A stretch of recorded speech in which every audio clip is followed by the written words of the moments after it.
Ողջուններս բոլորիդ սիրելի ժողովուրդ, եւս մեկ օր Կիրակի եւ ես ուզում եմ այսօրվա խոսքը սկսել Աստվածաշնչյան մի կարևոր էջից, որը տեղ է առել Երկրորդ Պետրոսի մեջ։ Այստեղ այսպես է գրված. որովհետև լավ էր նրանց, որ չճանաչեցին աշտարության ճանապարհը, քան թե ճանաչեցին եւ ետ քաշվեցան այն սուրբ պատվիրանքիցը, որ ավանդվեցավ նրանց։ Եվ նրանց պատահեց այն ճշմարիտ առակի խոսքը, թե շունը վերադառնում է դեպի իր փսխածը եւ լվացված խոզը թավալվելու ցեխի մեջ։ Ասեմ մի կարևոր բան,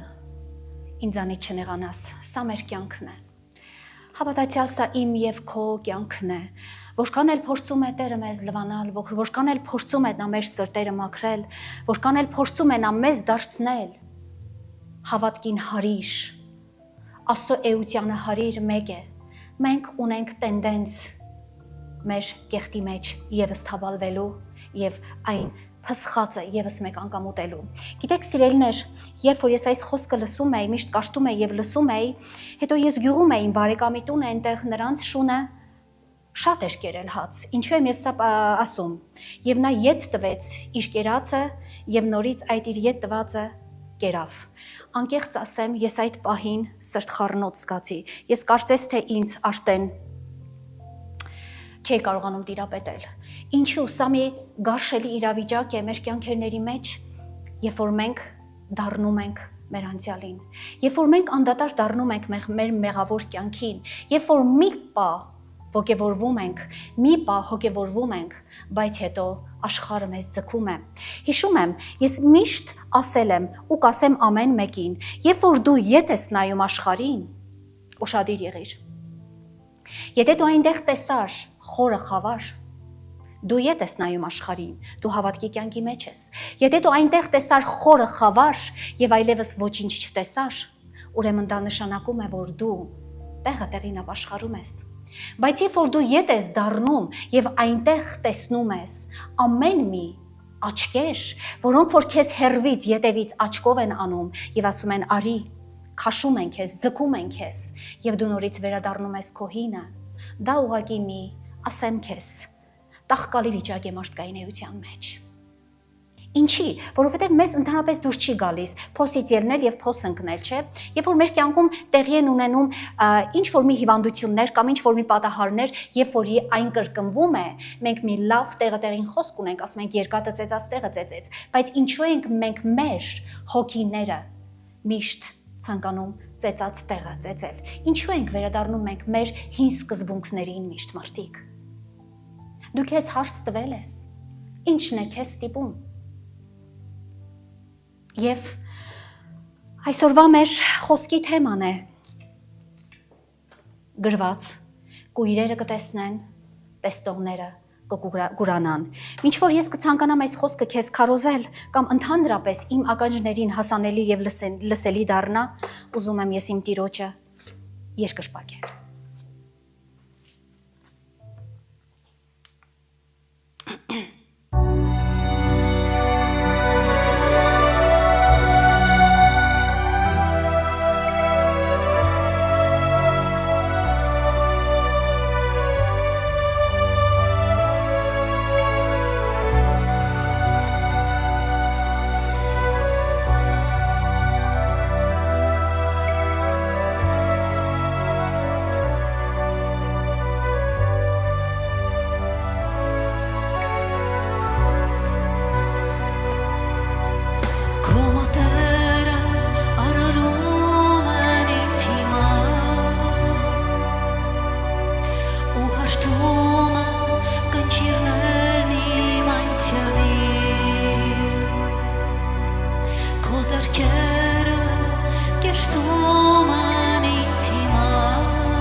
Ձեռքերը հիմա ու բացում է ուղիները բաղձանքիս հապվիր ինձ տեր հապվիր լավելի արարիր մի նոր բնություն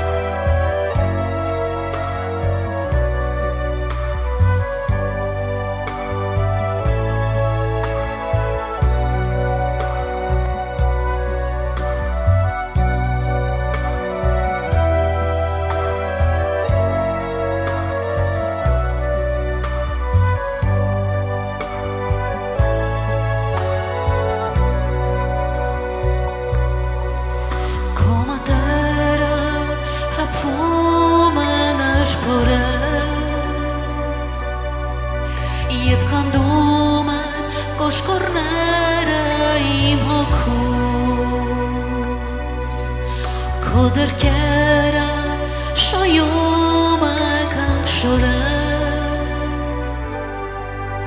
Ու սրբում են արցունքներն իմ աչքերից Քո մատերը հպվում են աշխորը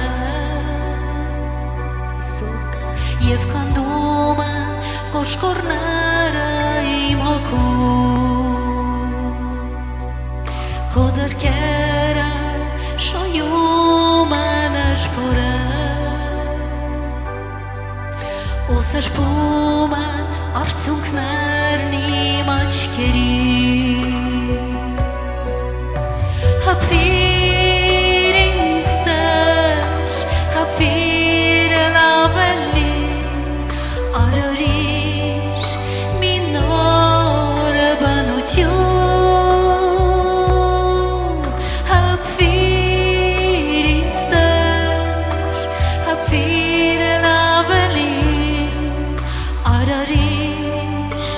մի նոր բնություն Հապվիր ինձ տեր, հապվիր լավելի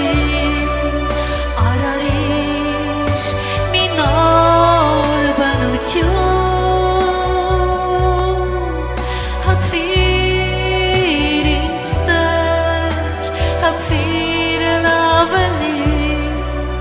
Արարիր մի նոր բնություն Արարիր մի նոր բնություն Արարիր տեր, փոխիր իմ էությունը, իմ բնությունը, իմ Հիսուս թանկագին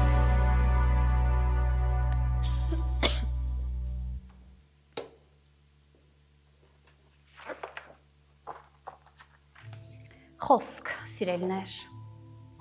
կույրերը կտեսնեն և տեսնողները կկուրանան Այսօր ընդհանրապես մարդիկս մենք բոլորս դու և ես ապրում ենք այնպիսի ժամանակների մեջ, որ շատերը, ասեմ աշխարհը, բարեկամները, հարազատները, ինչի ոչ սատանան, եգիպտական լուծը մեզ կփորձեն, նաև կստիպեն տեղի մարդիկ, որպիսի մենք ես և դու լռենք։ Գիտեք որն է սա, երբ որ դու փորձում ես ինչ-որ մեկին լռեցնել, սա մի բան է, բայց երբ որ ինչ-որ մեկը փորձում է քեզ լռեցնել, սա մեկ ուրիշ բան է։ Քո աղաղակը, սիրելիս, քո աղաղակը այսօր պիտի ավելի բարձր լինի, քան աշխարհի աղաղակը։ Այսինքն, երբ որ դու ապրում ես այնպիսի ժամանակների մեջ, որ տեսնում ես աջ ու ձախ փոխում են, փորձում են քեզ, ինչ որ քո ճանապարհին գնալուց լռեցնել կամ կանգնեցնել, դու ավելի պիտի բարձր աղաղակես։ Որովհետև երբ որ դու բարձր չաղաղակեցիր, քեզ մոտ նրանց մոտ այդ կստացվի։ Ինչու եմ ասում սա։ Որովհետև գետ ոչ մի մարդ այսօր այս երկրի վրա գոյություն չունի, որ գետ մեկ հոգի, ասեմ ես, Հայաստանի հողում, թե ամբողջ աշխարհի մեջ, որ նա չփնտրի ինչ-որ մեկ բան։ Երբ որ մարդը փնտրում է, երբ որ մարդը մի փոքր, այսպես ասեղի ծայրով սկսում է շոշափել ինչ-որ մի կարևոր բան, աշխարհը այն միանգամից ետ է քաշում։ Ինչու։ Որովհետև երբեք աշխարհը չի ցանկանա։ Սատանան երբեք չի ցանկանա, որ դու Աստծուն գաս։ Սատանան չի ցանկանա, որ քո աղաղակը այնքան բարձր լինի, որ ոչ թե միայն աշխարհը լսի, այս դեպքում նաև լսի Աստված, որովհետև շատ կարևոր է։ Ես հասկանում եմ, որ մեր աղոթքներում մենք կարող ենք մրմնջալ, մեր հոգու խորքում, որ մենք որ աղոթքներ ենք անում, մենք կարող ենք ձայն չհանել, բայց փրկության համար հավատացած եղիր, քույրս, եղբայրս, քեզ պետք է աղաղակել, աշխարհին աղաղակել, որ նա քեզ բաց թողնի։ Եվ այստեղ կատարում է մի շատ կարևոր բան։ Մի կողմից, երբ որ դու աղաղակում ես, աշխարհը քեզ բաց է թողնում։ Կներեք, երբ որ մի կողմից դու աղաղակում ես, Աստված քո ձայնը լսում է, եւ այդ պահին, երբ Աստված քո ձայնը լսում է, հավատացած եղիր, աշխարհը քեզ բաց կթողնի։ Եվ սա շատ կարևոր է։ Աշխարհում կան շատ տարբեր մեթոդներ։ Ես առաջնահերթ ուզում եմ այսօր թվեմ քեզ համար, որ ամենամեծ գողացված մեթոդը մեր աշխարհի կյանքի մեջ դա ժամանակն է։ Ես անդադար ուզում եմ ասել, նայեք ժամանակին։ Ես այս վերջի ժամանակներս փորձում եմ ամեն մեկ վայրկյանը խորել ժամընթացների եւ նստում եմ ժամացույցի առաջ, անկեղծ եմ ասում, կասեք խելագարվել ես, կարող է եւ խելագարվել եմ, չգիտեմ։ Նստում եմ եւ փորձում եմ հասկանալ, Տեր, հիշել, արդյոք մեզանից 30, 40, 20 տարիներ առաջ ժամանակն այսքան արագ է անցել։ Մարդիկ, ես ձեզ խորհուրդ կտամ, որ նստեք այդ վայրկյանները, երբ որ կանցնի ժամանակի, դուք այդ մի վայրկյան պահեք ու հասկացեք, որ այն կիսված է։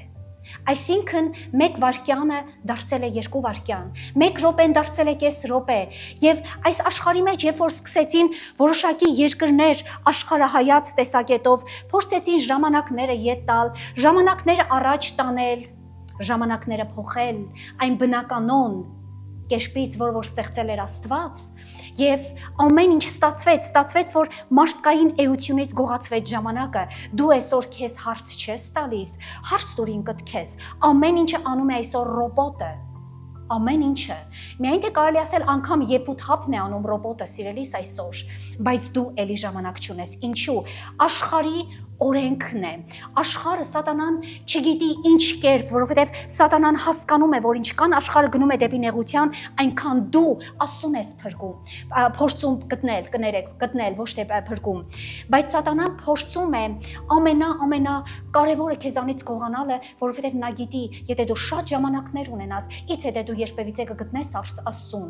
բայց նա ինչ է արել, առաջնահերթ կրճատել է քո ժամանակը, որպեսզի այն քեզ չստացվի, եւ մնացածի մեջ, երբ որ ասում եմ այս սրան հետևում է նաեւ եգիպտական լուծը, դու լսել ես, որ Իսրայել ազգը 400 տարի ծառայեց Եգիպտոսին, նրանք ծառայում են գիշեր ու զոր, ցերեկ ու գիշեր, նրանց կյանքը դժոխք էր դարձել, իսկ ինչ ես կարծում այս քրիստոնեական հողի վրա, ինչ է մեր կյանքը։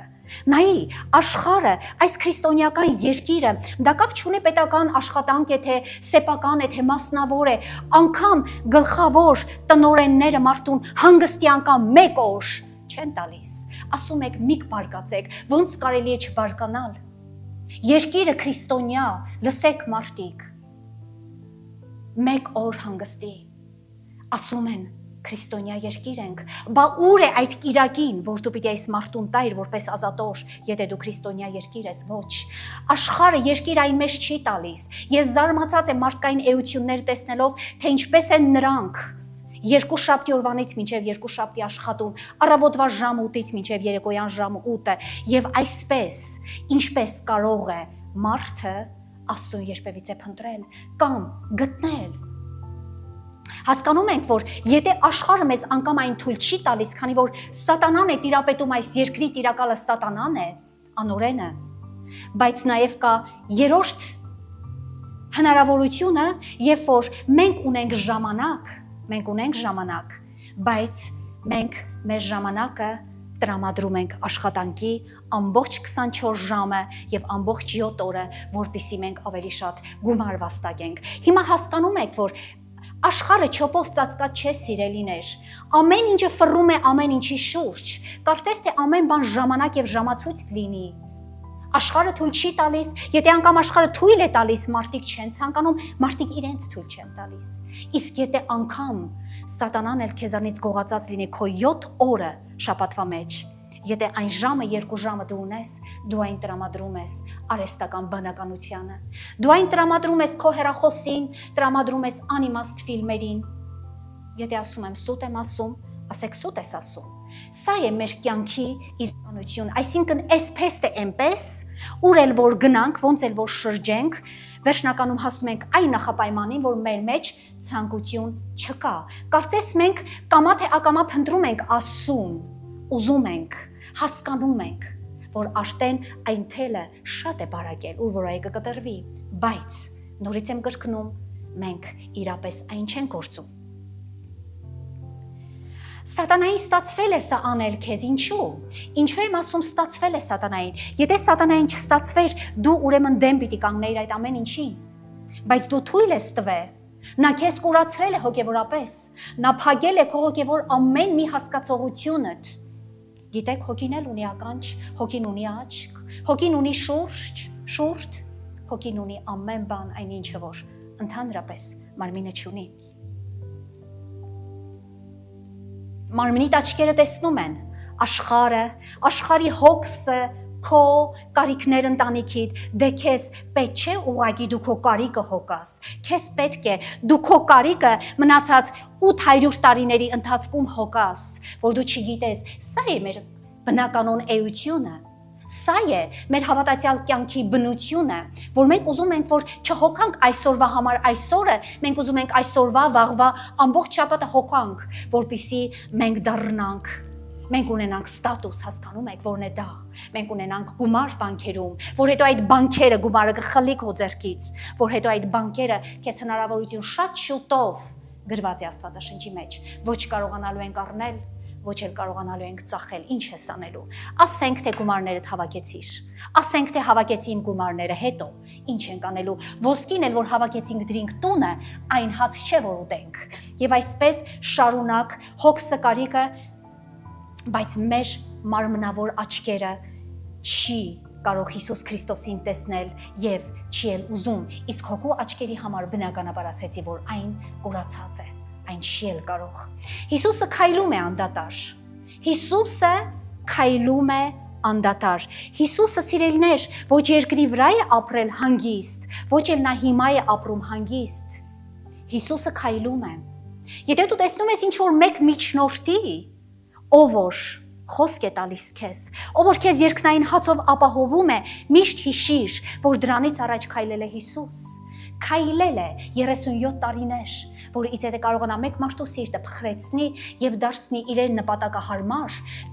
ռեֆորմացնի, որ այդ տվյալ մարդը կարողանա քեզ ինչ-որ մի խոսք երկնային տալ, եւ այսպես անդադար մեր Տերը քայլում է եւ թակում է անդադար մարդկանց սրտերը, սրտի դռները, բայց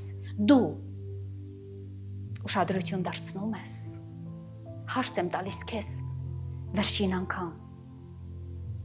երբ որ Տերը քո հոգու հետ խոսել է, ձայնով, սիրելիներ, ինչ որ մեկը ասում է ոնց ես լսում դու Աստծո ձայնը, լսում եմ այստեղ ներսից, ես Աստծո ձայնը չեմ լսում քո ձայնի նման, բայց լսում եմ, որ նա ինձ հետ խոսում է, երբ որ Տերը քեզ ներկուստ քո սրտի մեջ մի բան խոսում է, դու փորձել ես այդ ասածը անել, դու պարզ լսում ես դու Տիրոջ ձայնը, բայց ինչ ես անում, դու պարզ լսում ես, որ Տերը քո սրտի դուռը թակում է ամեն վայրկյանը քո կյանքին, բայց դու ինչ ես անում, ընդառաջում ես նրան, փորձում ես, թե ուղղակի դուռը բացել նրա առաջ չես ուզում, նա կանգ կառնի, Հիսուսը քայլում է, դռները թակելով քայլում է, նա միայն կանգ կառնի այն դեպքում, երբ աղաղակը բարձր լինի, Երբ աղաղակդ այնքան բարձր լինի, որ դու ասես այս տողերը, ողորմիր ինձ Հիսուս, որդի Դավթի։ Գիտեք ինձ սիրելիներ, սա մի շատ կարևոր արձագանք էր եւ մենք կհասկանանք ում բերանից այս արձագանքը դուրս եկավ եւ այսօր ամեն մեկից բերանից պիտի այս արձագանքը կա ողորմիր ինձ որդի Դավթի։ Եթե այս նախադասությունը երբևիցե կարդացել ես Մարգարեների գրքում ասում էր, որ Դավթի որդին դա Հիսուս Քրիստոսն էր, որ աշխարհ պիտի գար։ Ով էր այս աղաղակողը, ով էր այսքան թախանձանոք Տիրոջը աղաղակում, ունենալով իր շուրջ բոլորը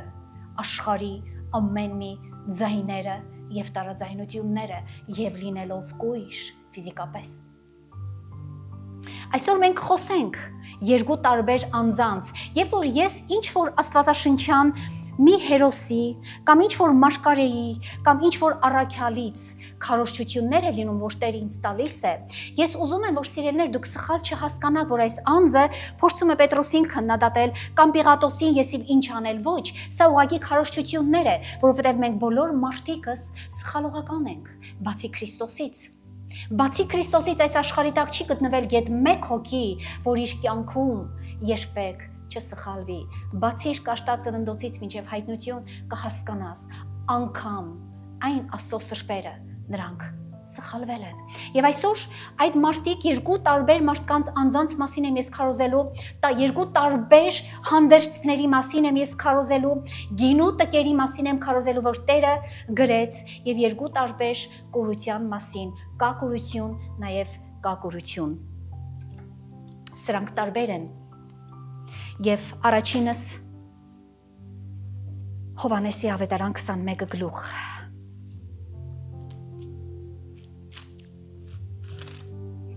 Գլուխ 1-ից 7։ Սրանից հետո Հիսուսը դարձյալ իր անձը հայտնեց իր աշակերտներին Տիբերիայի ծովի եզրի վրա եւ այսպես հայտնեց. Միասին էին Սիմոն Պետրոսը եւ եղբորակ անվանված Թովմասը եւ Նաթանայելը, որ Գալիլեայի Կանայիցն էր, եւ Զեբեդեայի որդիկը եւ նրա աշակերտներից ուրիշ երկուսն էլ։ Սիմոն Պետրոսը նրանց ասեց. Ես գնում եմ ձուկ բռնելու։ Նրան ասեցին. Մենք էլ գանք քեզ հետ։ Գնացին եւ շուտով մտան նավը եւ այն գիշերը ոչինչ չբռնեցին։ Այս ամեն ինչը կատարվել է Քրիստոսի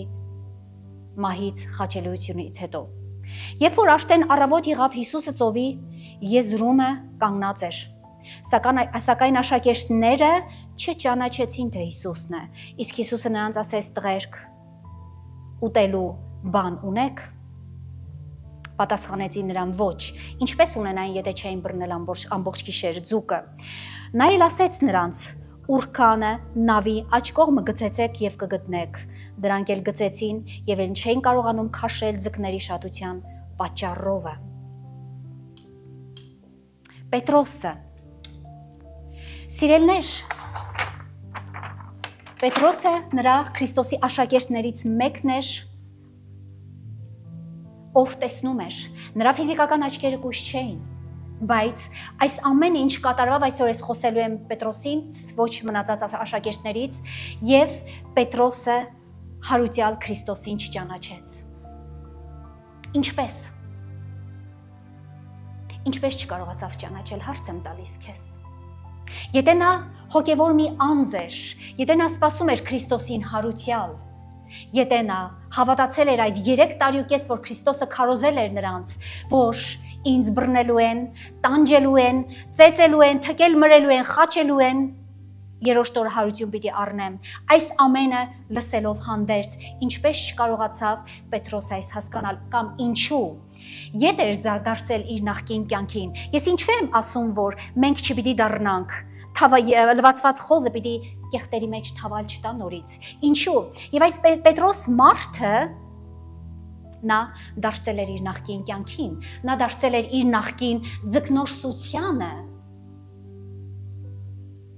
նա դարձել էր իր հնին եւ այն հինը նրա կյանքում թույլ չտվեց, որպեսզի նա տեսներ նորը։ Քանի որ նա ուրացավ Քրիստոսին, մենք լավ գիտենք, Եվ ուրացությունից Պետրոսը բացարձակ Քրիստոսի կողքին չի եղել, մինչև որ այս պահը Քրիստոսը նրանց հայտնվեց աշակերտներին, նա իր նախկին կյանքին էր դարձել։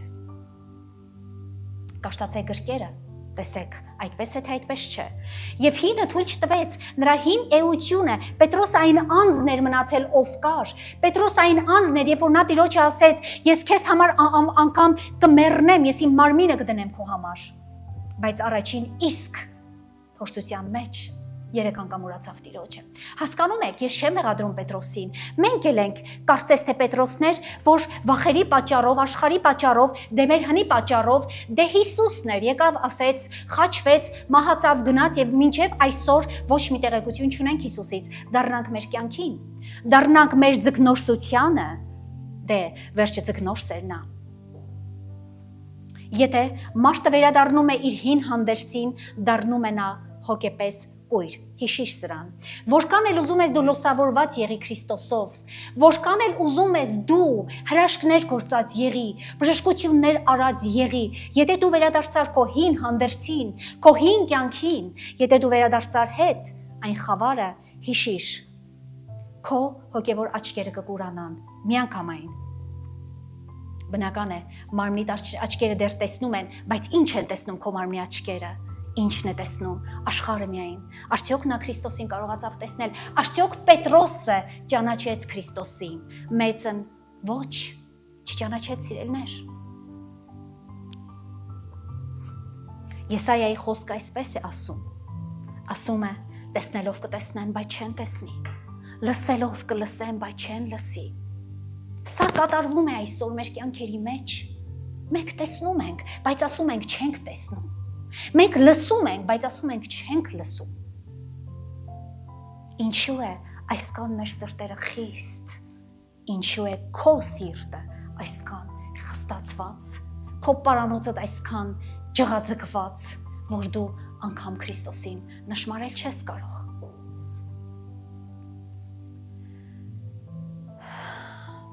Պետրոս, ինչ կատարվեց այնտեղ, երբ որ Պետրոսը ջուրը նետվեց Տիրոջ մոտը, երբ որ Հովհաննես ասեց այն Տերն է, Պետրոսը ջուրը նետվելուց առաջ իր հանդերձը գցեց իր վրա եւ նետվեց ջուրը։ Սա էլ հայտնություններ են մարդիկ, որ Աստված տվել է ինձ, երբ որ Պետրոսը ինքը մերկ էր իր նավակի վրա, մինչ Քրիստոսի հայտնվելը հարությունից հետո, նա մերկ էր, նա ձգնորսություն էր անում, բայց ինձ հետո Հովհաննեսը ասեց, որ այն Տերն է, որովհետև Հովհաննեսը հասկացավ, որ այն Տերն էր, Հովհաննեսի հոգևոր աչքերը բաց էին, գրեթե կարելի ասել, համապատասխան Պետրոսից, ասում է, նա ջուրը նետվեց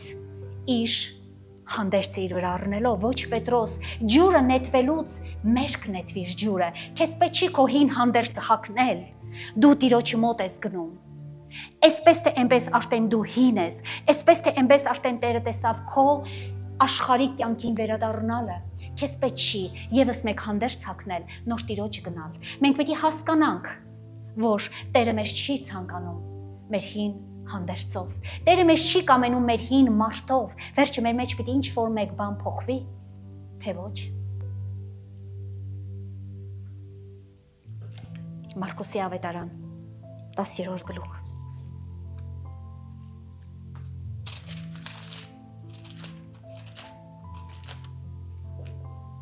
Քառասունվեցից 52-ն եմ կարդում։ Եվ գալիս են երիկով, եւ երբ որ նա եւ նրա աշակերտները եւ շատ ժողովուրդ Երիկովից դուրս էին գալիս, Տիմեի որդի Բարտոմեոս կույրը ճանապարհի վրա նստած մուրացկանություն էր անում։ Եվ լսելով թե Հիսուս Նազովրեցին է, սկսեց աղաղակել եւ ասել. Հիսուս, որդի Դավթի, ողորմիր ինձ։ Եվ շատ մարդիկ սաստում էին նրան, լսեք ուշադիր այս խոսքը, շատ մարդիկ սաստում էին այս կույր Բարտողոմեոսին, որ լուռ կենա, բայց նա էլ ավելի էր աղաղակում, որդի Դավթի, ողորմիր ինձ։ Եվ Հիսուսը կանգնեց եւ ասեց նրան կանչեն։ Եվ կույրին կանչեցին եւ ասեցին նրան. քաջ եղիր, վեր կաց, քեզ կանչում եմ։ Նա էլ իր հանդերձը դեն գցեց, լսեք ուշադիր, կույրը իր հանդերձը դեն գցեց, սա հայտնություն է, վեր կացավ եւ Հիսուսի մոտ եկավ։ Եվ Հիսուսը պատասխանեց եւ նրան ասեց. «Ինչ ես կամենում, որ անեմ քեզ»։ Կույրն էլ նրան ասեց. «Ռաբունի», որ տեսնեմ։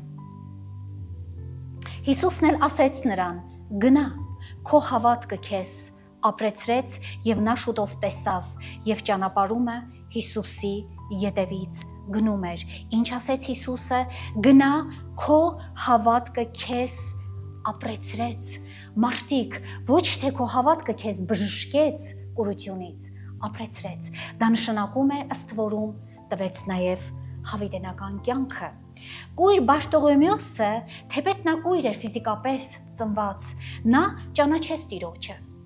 Ես չգիտեմ, դու ինչպես կարող ես քո հոգևոր էության մեջ այս բռնագրավել եւ հասկանալ, որ նա կույր էր, աչքեր չուներ, նա չէր տեսնում ոչ մի բան, բայց նա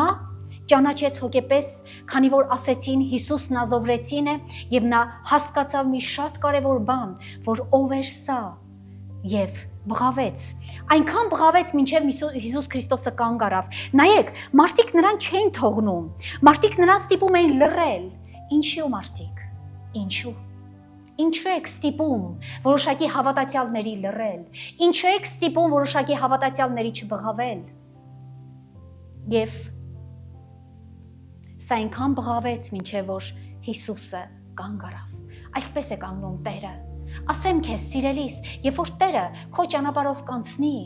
նա ուղղակի հենց այնպես կանգ չի առնի։ Կանգ կառնի, դուռդ կթակի եւ կշարունակի։ Եվ այսպես բղավեց այն կույրը եւ Հիսուսը կանգ առավ եւ այս կույրը նետելով իր ամբողջ հինը հանդերձը հանեց իր վրայից եւ դեն նետեց, ասում է Աստվածաշունչը, եւ գնաց առաջնորդվեց դեպի, քայլեց դեպի Փրկիչը, դեպի։ Ինչու են այս կույրի հոգևոր աչքերը տեսնում։ Ինչու էր այս կույրը հասկացել, որ դա Հիսուսն է, եւ մենք այսօր տեսնելով տեսնել չենք կարողանում։ Լսելով մենք լսելու ունակություն չունենք։ Ախր չէ, որ դու լսում ես խոսքը, սիրելիս։ Դու կարող ես այս խոսքին բացառել, դու կարող ես այս աստվածաշնչյան խոսքը երբևիցե հակասել։ Պատերազմ հայտարարիր միանգամից, որովհետև խոսքը ես չեմ գրել, այլ խոսքը գրվել է հազարավոր տարիներ շարունակ։ Այս կույրը, ասում է, ճանաչեց Հիսուսին, ինչպես ճանաչեց մենք կքննարկենք, բղավեց Քրիստոսի ետևից,ից հետո նա լսեց, որ Հիսուսն է անցնում, փորձեց բղավել, դեն նետեց իր հին հանդերձը, նայեք այս քայլերի, այս մարդու քայլերին։ Ես զարմացած եմ, ես մի օր խորեցի, ասեցի, Տեր, ով էր այս մարդը, որքան նա ուներ հոգևոր տեսողություն, որ այս քայլերը քայլը քայլից հետո նա արեց։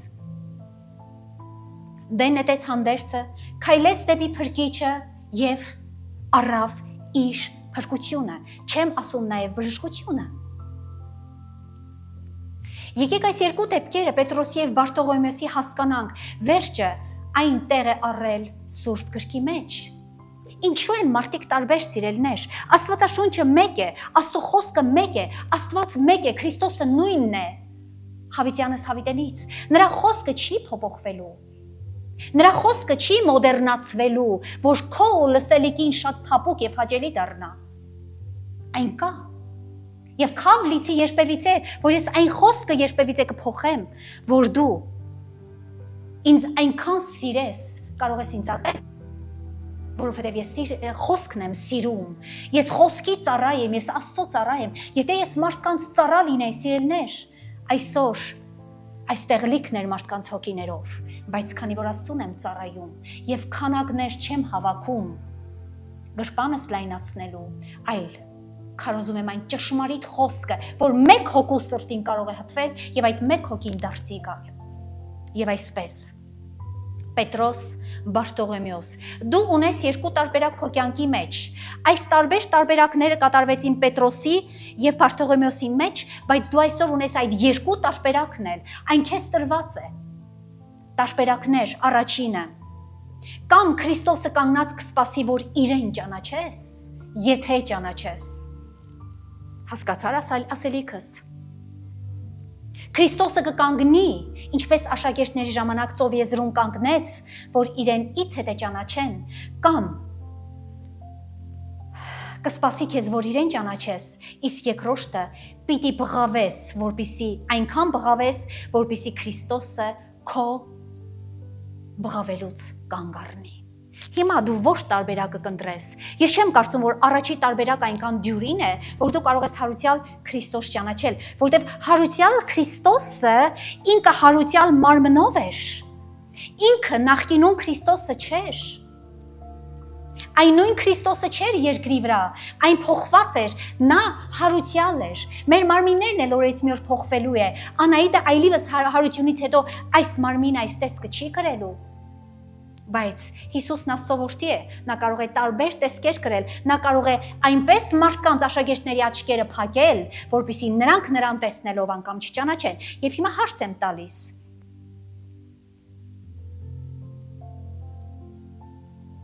Որն է քեզ ավելի գեղեցիկ։ Եթե դու ուզում ես նրան ճանաչես, երբ որ նա կանգնած սպասում է քեզ, ուրեմն ամենաշատը դու պիտի ունենաս հոգևոր բաց աչքեր։ Եթե Պետրոսը սիրելներ, ես այս ինչ որ ես նախադասությունը կրկնում եմ այս պահին, ես համոզված եմ դա ասում։ Եթե Պետրոսը Քրիստոսին ուրացած չլիներ 3 անգամ, եթե Պետրոսը իր 5 կյանքին դարձած չլիներ ձգնորսությանը, եթե Պետրոսը մնար Քրիստոսի մեջ հավատարիմ, ինչպես որ էր մինչև Քրիստոսի տանջանքները, ապա Պետրոսը հարուցյալ Քրիստոսին կճանաչեր։ Բայց նա չճանաչեց։ Կամ կմոտենաս նրան քո հին հանդերձներով, կամ կմոտենաս նրան մերկ եւ բոկոտն, ինչ ուզում ես դու ընտրիր, Աստված քեզ մերկ է ստեղծել, եւ դու չես կարող, Աստված քեզ չի ստեղծել, Ադամին ու Եվային Աստված ստեղծեց մերկ։ Նրանք հանդեսներով չեն ստեղծվել, եւ եթե ընդհանրապես դու այդ հակումը ցանկություն ունես Տիրոջը գնալու, եթե ունես, եթե չունես բարի, բայց եթե ունես, հիշիր մի կարևոր բան, քո հանդերձը Տիրոջը վաղուց չի հետաքրքրում։ Քո հինը չի հետաքրքրում։ Նա ամեն բան արել է նոր, ասում է հներն անցան, ամեն բան նոր եղավ։ Եվ այս հինը եւ նորը մենք չենք կարող մի կշերքի վրա դնել։ Դու չես կարող այն անել։ Ես էլ չեմ կարող։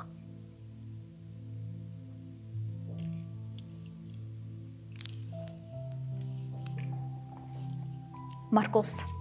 2-րդ գլուխ 21-22 Այստեղ ասում է նաև Քրիստոսը եւ ոչ ոք նոր լաթից կարկատան չի գցի հին հանդերձի վրա, ապա թե ոչ նրան իր ուժովն այն հնից ընկառնե, հասկացեք այս բառերը սիրելիներ, ես ձեզ ուղղակի շատ եմ խնդրում, բառերը հասկացեք, ասում է ոչ ով նոր լաթից կարկատան չի գցիլ հին հանդերձի պատառվածքի վրա, այսպես ասեմ, որ հասկանաք, ապա թե ոչ նրան իր ուժովն այն հնից կառնե եւ պատառվածքն էլ ավելի չար կլինի, եւ ոչ ով նոր գինին հին տկերի մեջ չի ածի, ապա թե ոչ նոր գինին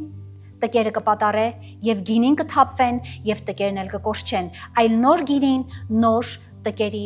մեջ պիտի ածվի։ Կար իմ կյանքի ժամանակների մեջ, որ ես այս կարծում անցնում էի, չէի հասկանում, սա ինչի նկատի ունի Տերը։ Երևի իմ կյանքի առաջի 3 տարիներն էին դա։ Բայց այսօր ես հասկանում եմ, որ հին պատառվածքը, սիրելիս, քո կյանքդ պատառվածքով լի կեղտոտված հանդերձ է։ Ես ուզում եմ դու մի պատկերացնես քո պատմությանը, քո երկրավոր աշխարհիկ պատմությանը, որը ունի տարբեր տեղեր պատառվածքներ։ Եվ դու ուզում ես այն նոր լաթով կարկատան անես։ Ուզում ես դու նոր կտորը առնես, դու չես ուզում նոր կտորը առնես, քեզ նոր հանդերձ կարես։ Դու ուզում ես այդ նոր կտորը վերցնես, քանի որ այդ փոքր կտորները քեզ ավելի էժան կնստի, հոգևորապես եմ ես դա ասում, որ դու դա վերցնես եւ քո պատառված հանդերձիդ վրա այդ պատառվածքը դու կարես։ Բայց ուզում եմ մի փոքր դու պատկերացնես, ֆիզիկապես դու պատկերացնես, որ կան տգեղ է այն նայվում։ Տգեղ է այն նայվում, սիրելիս։ Քո պատառված հանդերձների վրա նորը դնելը եւ կարկատելը դա տգեղ է երևում։ Եվ անգամ տկեղ Երևանն էլ այն նորը քո հինը ավելի կպատառի։ Ինչու։ Որովհետև հինը, սիրելիս, հին հանդերձը իզորու չէ, նոր կարկատան ունենալու չի կարող նա հին է, նա մաշված է, նա այլևս կյանք չունի, երբ որ դու նորով նրան լեցնում ես, այն նորը նրան խեղդում է, պատառում էլ ավելի, ոչնչացնում էլ ավելի։ Հասկանում ես հայտնությունը։ Նոր գինին կպայտեցնի քո հին էությանդ տկերը, գինին Աստծո խոսքն է, նոր գինին Աստծո խոսքը, Քրիստոսը, չէ որ նա մեզ հնից բերեց նորի մեջ, հին ուխտից բերեց նորի մեջ, օրենքից բերեց մեզ շնորհի մեջ, նա մեզ օրենքից բերեց իր մեջ, դաստիարակից բերեց իր մեջ, որպես Աստծո որդի եւ Աստված, եւ ասում է հին տկերը, ինչու հին տկերը իզորու չեն նոր գինին, որովհետեւ դու փորձում ես քո հին էությանդ մեջ լցնել նոր գինին, այն չի դիմանալու, մարդ այն չի պարունակելու, գինին չի կարող պարունակել, հասկացիր այս վերջնականապես այս իրավիճակը, որ համ տկերն են կորչելու, համ դու ես կորչելու, համ է Քրիստոսի խոսքը, որ այնքան թանկ էր այն նոր գինին, քեզ պետք է ընդամենը նոր տիկ, որն է այն, ընդհանրապես գինին ինքնահատկություն ունի, սիրելիներ, երբ որ նոր գինին սարքում են եւ այն մաճար է դառնում, ես չգիտեմ, հուսով եմ ճիշտ ասեցի այդ բառը, նա դառնում է մաճար եւ այդ մաճարից սկսած նա սկսում է արտել, արդեն սկսվում է նա ինչ որ որոշակի բան կատարվել նրա մեջ։ Եվ այս իրավիճակն է Տիրոջ խոսքը նոր, եւ այս Տիրոջ նոր խոսքը չի կարող մեր հին էությունը պարունակել, բոլորովին բացարձակապես դու պիտի փոխես քեզ։ Եթե դու ուզում ես Տիրոջ խոսքը, եթե դու ուզում ես նորությունը Տիրոջ, եթե ուզում ես այն Աստվածաշունչը, որը երեք այսօր եւ հավիտյան նա կա եւ նոր է, նա երբեք չի հնանում, մարդիկ եկել ու անցել են, Աստվածաշունչը կա։ Հետանոսները, ատեիստները եկել ու անցել են, Աստվածաշունչը կա, բարբարոսները ծնվել ու մահացել են, Աստվածաշունչը դեռ կա։ Անտիքրիստոսը այնքան մարդկային հոգիներ է խլել, բայց դեռ Աստվածաշունչը կա։ Ես դրա համար եմ ասում, այս նոր խոսքը, երբ որ դու սկսում ես հավատքի գալ եւ սկսում ես Տեր ու Փրկիչ դավանել Տեր Հիսուսին, ես առաջնահերթ քեզ հորդորում եմ, որ դու քո տկերը դենն ես, քո հին հանդերձը դենն ես, սա հորդորում է Տեր ավելի շուտ, որ դու կարողանաս նորով նորի մեջ գնալ։ Օրինակ, մի տարօրինակ բան ապրեցի ես մի քանի տարիներ առաջ, բավականին մարդիկ գալիս էին սկզբում եւ մի կին էր գալիս, այս կինը եկավ, մտավ վերնատուն, այսպես ասեց Անայի ջան, գիտես, լողացել եմ, մաքրվել եմ, մաքուր հագնվել եմ, որ կամ Աստծոտուն, վերնատուն, որպեսզի հանդիպեմ Տիրոջս։ Անկեղծ եմ ասում, այդ պահին ես ինձ զսպեցի։ Ինչու համար զսպեցի, որովհետև ինչ էր նշանակում այս արտահայտությունը, մաքրվել եմ, լողացել եմ, որպեսզի կամ վերնատուն եւ հանդիպեմ իմ Տիրոջը։ Մի րոպե, այն Տերը քո հոգեվոր Տերն է։ Ինչպես թե լողացել եմ, այսինքն կարևորագույնս նա դրեց իր մարմնի մաքրությունը այստեղ ամենակարևորագույնը, բայց ասեմ քեզ սիրելիս, սա ինձ դարձավ մի մեծ նմուշ բացատրելու ինչ որ մեկին, որքան էլ ուզում ես մարմինդ լվա եւ մաքրիր։ Սրտիդ աղտեղությունը, սրտիդ, նայիր մի սրտիդ, այն չես կարող դու մաքրել եւ գաս Տիրոջ տուն։ Ամենաշատը դու կարող ես գաս այստեղ թե ֆիզիկական աղտեղությունով, թե հոգևոր եւ սրտի աղտեղությունով եւ Աստված քեզանից այն կմաքրի։ Շատ տարօրինակ էր, սա այնքան տարօրինակ էր, որ ես մի քանի օրեր խորում էի այդ պահի վրա, թե ինչպես այս կինը, այս հավատացյալ կինը որոշեց, որ պիտի արտաբերեր այդ խոսքերը։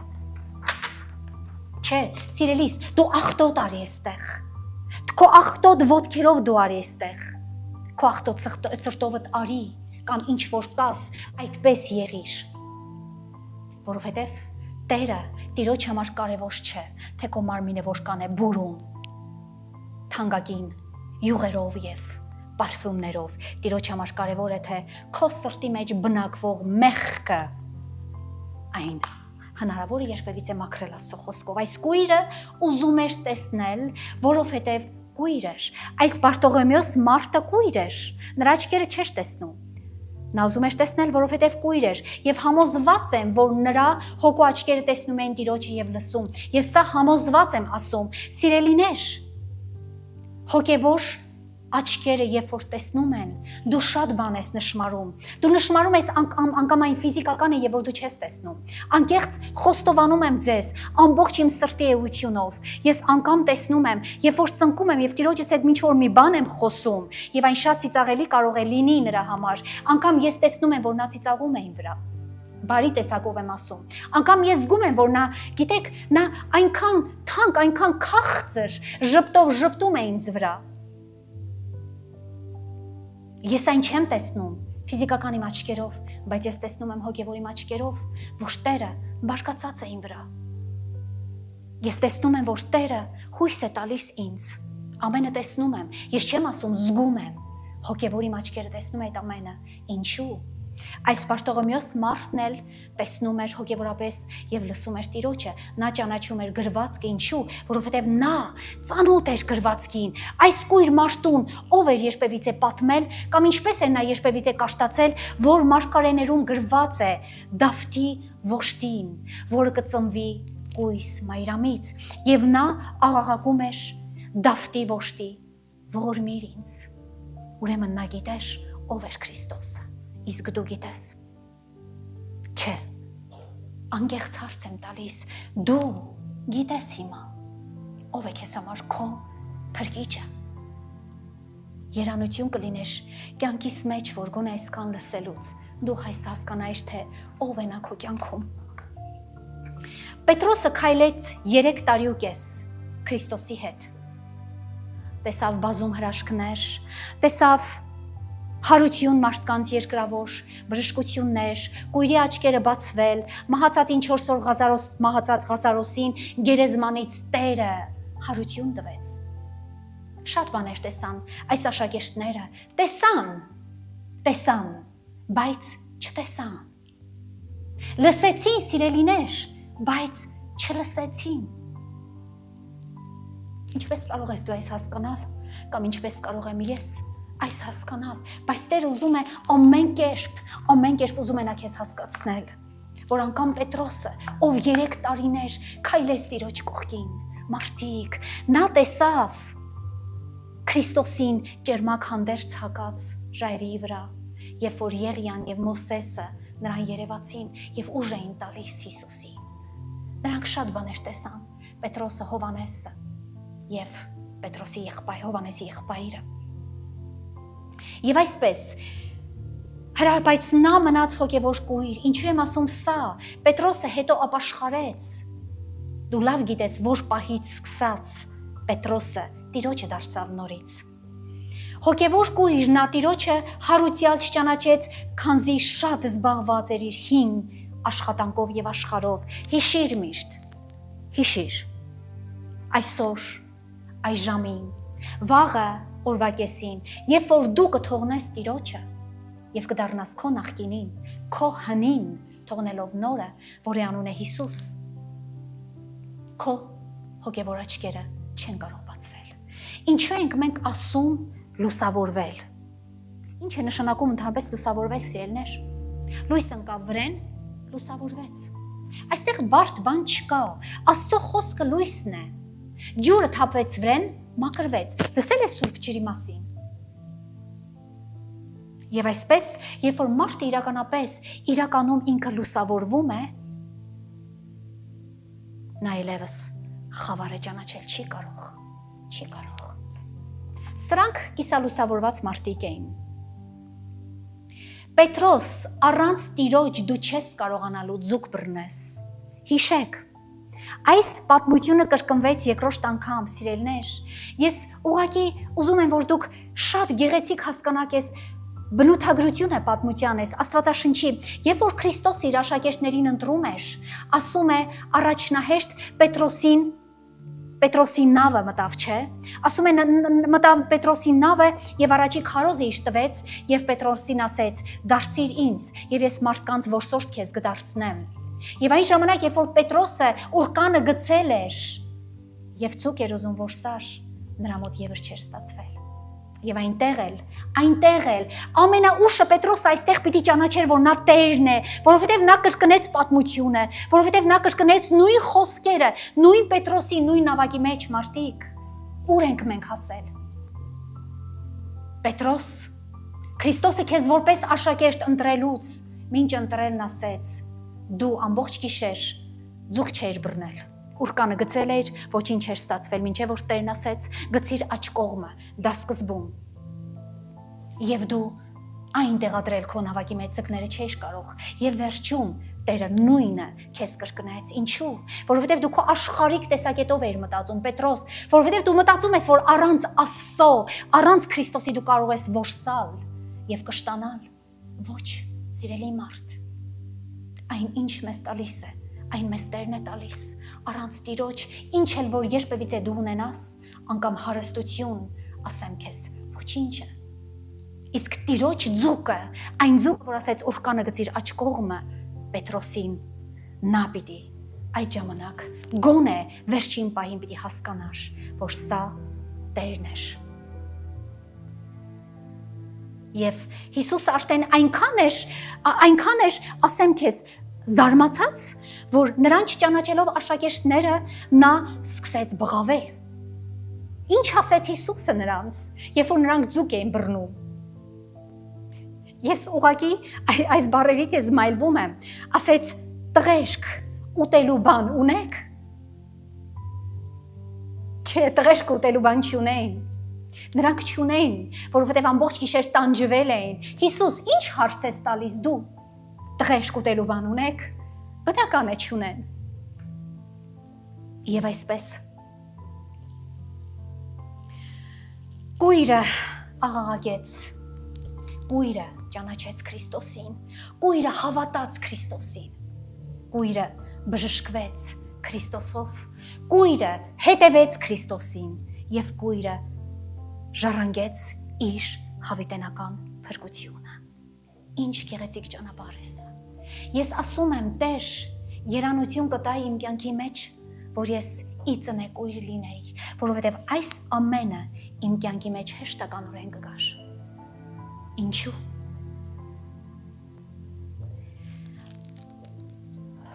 Բժշկությունը,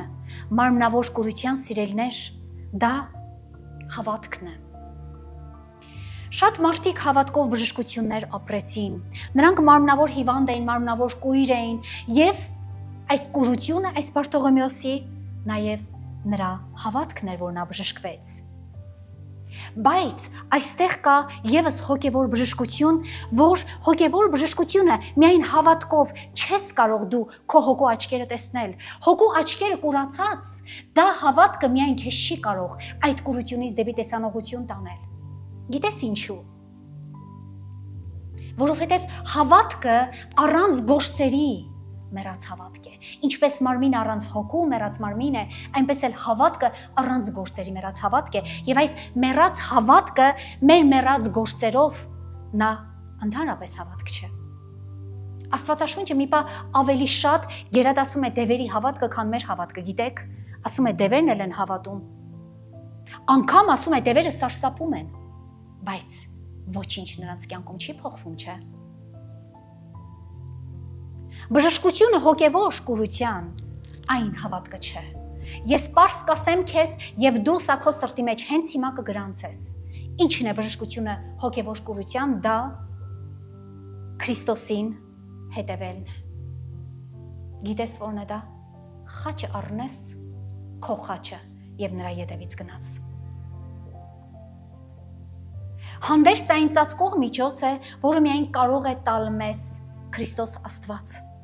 Գիտեք, հանդերձը մի բան է, երբ որ մենք մենք ապրում ենք հոգևոր մի կյանք եւ մենք հասկանում ենք, որ որքան էլ որ մենք մեր աշտակին հանդերձը հագնում ենք, փորձում ենք կանացի երևալ, փորձում ենք վուլգար չերևալ, փորձում ենք ծածկել ամեն մեր ամոթույկը, մեկ է, այդ հանդերձը չէ, որ մեզ պիտի ծածկի։ Այստեղ գոյություն ունի հոգու էության հանդերձ, զգեստ, հոգևոր զգեստ, որը որ միայն հավատքին հետևելու դեպքում կարող է մեզ տրվել։ Եվ այն կարող է մեզ տալ Քրիստոսը։ Ես ուզում եմ այսօր քեզ մի փոքր կիսվել իմ տեսիլքով։ Եվ որպեսզի դու ավելի խորը հասկանաս, թե ինչպես է կատարվում եւ ինչպես է կատարվում, որ երկինքն է այն մեզ տալիս։ Հիշում եմ, երևի թե 2017 թվականն էր։ Այդ իմ տեսիլքի բուրըն շրջանն էր, որ ասված տեսիլքից հետո տեսիլք էր տալիս, եւ այդ 7 տեսիլքներից կառուցվել եմ ամբողջ հոգեվոր կյանքը, հոգեվոր ծառայությունը։ Եվ այս տեսիլքի մեջ Տերը երկնքից փողերը հնչեցին եւ երկնքից ձայն եղավ, որ հափշտակությունը հիմա պիտի կայանա։ Որն է հափշտակությունը։ Եթե դու որպես հոգևոր քրիստոնյա մարդ երբևիցե նայել ես այն ֆիլմը Թողնվածները, ես շատ մեծ սիրով կուզենամ դու այն միացնես, կարծեմ 2 սերիայից է այն բաղկացած։ Նայիր այդ ֆիլմը հայերեն թարգմանությունով Թողնվածները։ Նշիր քո մոտ հիմա այստեղ այս պահին։ Եվ ասում է, որ Աստված Իրանների ետևից պիտի գա։ Եվ ժամանակ արդեն շատ մոտ է, երբ որ փողերը պիտի հնչեն եւ Տերը պիտի հայտնվի։ Եվ իմ տեսիլքների մեջ փողերը հնչվեցին երկնքից եւ Աստված ասեց, որ հափշտակությունը մոտ է։ Եվ ամբողջ իմ եկեղեցու անդամները հագնվեցին ազարդ ճերմակ գույն։ Զգեստները նրանց պատմուճանները ճերմակ էին։ Այնպիսի ճերմակ էր այն գույնը, որ ուղղակի ել եմ ասում, ոչ մի գույն երկրի վրա այդպես ճերմակ չէր կարող լինել։ Ինձ էլ տրվեց այդ հանդերձը։ Ես էլ էի հագած։ Բոլորին Տերը հագցրեց երկնքից այդ հանդերձը, բայց երբ որ ես նայեցի իմ հանդերձին եւ տեսա, որ ամբողջ իմ հանդերձը ճերմակ էր, բայց այստեղ այս հատվածում կարմիր գույնի այրոնոտված էր։ Բոլորի հանդերձը ճերմակ էր, բայց իմը ոչ։ Եվ ես տեսիլքիս մեջ Տիրոջ նաղաղակեցի։ Ու գիտեք, հետաքրքիրը այն էր, որ Աստված այդ պահից սկսած ինձ հանել էր այդ շարքերից։ Նրանք կանգնած են եւ այսպես ես նրանց տեսնում էի բոլորին։ Տեսնում էի նրանց ճերմանք հանդերձները, իմ նախկին եկեղեցու անդամների, ժողովրդի, եւ ես ինքս առանձին կանգնած եւ իմ հանդերձի արանքում, այս սրտի հատվածում այրուն էր։ Եվ ասեցի. Տեր, ինչու է իմ անդերձը այրունոտված։ Ինչու իմ հանդերձը մաքուր չէ։ Եվ այդ պահին հիշում եմ, ես գնացի, իմ ձեռքը վերցրեցի իմ հեռախոսը եւ զանգեցի իմ ոշտուն եւ ասեցի. Ոշտիս, հափշտակությունը շատ մոտ է։ Քրիստոսը գալու է վարքյանների հաշիվ, խնդրում եմ կյանքդ փոխիր։ Եվ այդ պահին, մինչդեռ որ ես շուռ էի գալիս, որ տեսնեի իմ ժողովրդին, նրանք այլևս անհետացել էին։ Անհետացել էին նրանք, եւ ես խառնվեցի իրար եւ նորից աղաղակեցի Տիրոջս, ասեցի. Տեր, ուր են նրանք։ Նրանք հափշտակվեցին, բայց ես երկրի վրա եմ մնացել։ Տեր ասեց. մի վախեցիր։ Եվ ինձ մոտեցավ մի ծերունի մարդ, անց, եւ ասեցի. ծերուկ, ասեցի, կարող է դու ամբողջ տեսած լինես ճերմակ հանդերձներով։ Նրանք անհետացել են, նրանք հափշտակվել են եւ ես մնացել եմ երկրի վրա։ Եվ նա ասեց. աղջիկս, կարծեմ ես տեսել եմ այդպիսի ճանապարհը ցույց տվեց եւ ես եկա մտա մի խոր անցումային տեղ էր, մտություն էր այնտեղ։ Ես այնտեղ մտա եւ տեսա, որ այնտեղ կար եւս սանդուղք։ Սանդուղքը ինձ հաճախակի է, գիտեք սիրելներ, տեսիլքներից մեջ երևաց է։ Եվ ես սկսեցի բարձրանալ։ Բարձրացա, մինչդեռ բարձրանում է լուսավորվում էր իմ ճանապարհը եւ ես բարձրացա մի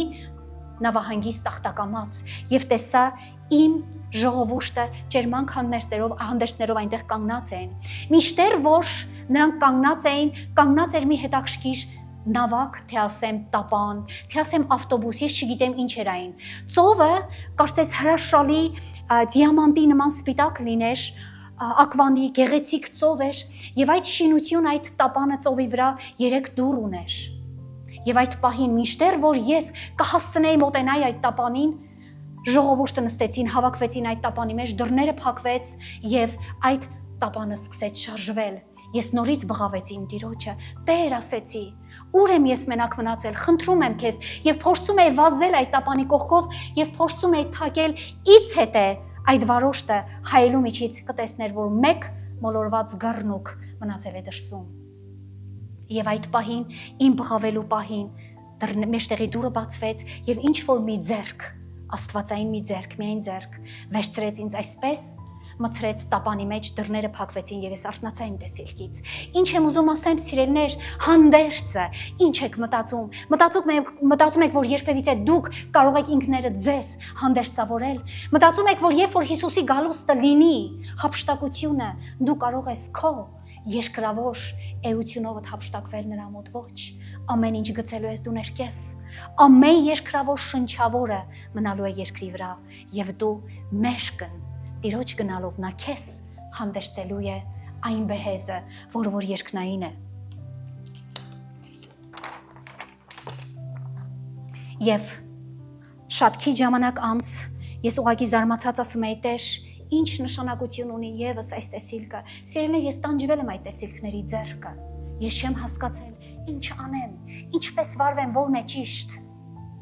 Եվ նաև չէի ցանկանում, որ ինչ որ մեկը այդ կարողանար վերագրեր, որովհետև ամեն մի ծառա Աստծո իր համար հետաքրքիր վերագրում էր այդ տեսիլքը։ Եվ ժամանակներն անցան, եւ իմ Տերն ինձ ասեց. այդ այրունը, որ քո կրծքի հատվածում էր, դա իմ ոչ տու այրունն է։ Եվ այդ այրունը դեռ պիտի սպիտակացնի շատ մարդկային հոգիներ եւ շատ մարդկային հանդերձներ։ Եվ սա էր պատճառը իմ մնալու, սա էր պատճառը, որ Տերը ինձ շաշկերից դուրս հանեց, սա էր պատճառը, որ Տերը ինձ ժողովրդի միջից դուրս հանեց, մարդիկ։ Եվ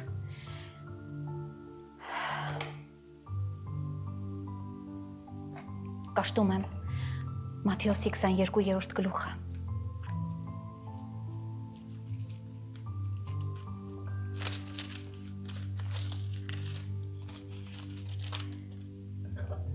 Մեկից 14-ը։ Եվ Հիսուսը պատասխանեց եւ ասեց. դարձյալ խոսեց նրանց հետ առակներով ասելով. երկնքի արքայությունը նմանեցավ մի թագավոր մարդի, որ իր ոշտուն հարսանիք արավ, եւ իր ծառաներն ուղարկեց, որ հարսանիքի կանչեն հրավիրվածներին, եւ նրանք չկամեցան գալ։ Դարձյալ ուրիշ ծառաներ ուղարկեց եւ ասեց. ասեցեք հրավիրվածներին, ահա իմ ճաշը պատրաստեցի, իմ արճառները եւ մսացուները մոշտված են եւ բոլորը պատրաստ է, եկեք հարսանիքը։ Իսկ նրանք անհոգ լինելով, ինչ լինելով։ Անհոգ, ինչ է։ Դու կարծում ես հիմա անհոգ չես, նստածդ տեղը։ Անհոգ լինելով գնացին մեկն իր արտը, մյուսը իր առուտուրին եւ մնացածները բռնեցին, նրա ծառաներին նախատեցին եւ սպանեցին։